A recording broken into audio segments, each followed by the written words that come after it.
Жәңгірхан атындағы Батыс Қазақстан аграрлық техникалық университетінде оқу ақысы өспейді. Білім ордасының басшылығы әлеуметтік желіде таралған ақпараттың жалған екенін мәлімдеді.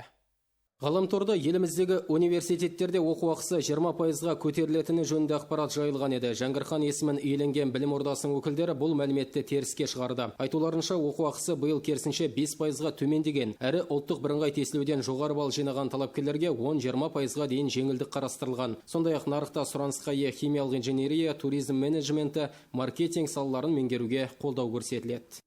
Еліміздің экономикасына қазіргі кезде қажетті оқу бағдарламаларына 40%-ға дейін жеңілдіктер қарастырылып отыр. Биыл мектеп түлектері оқу бағдарламалар тобын таңдайды. 4 оқу бағдарламалар тобымен 4 оқу орнын таңдауға мүмкіндіктері бар.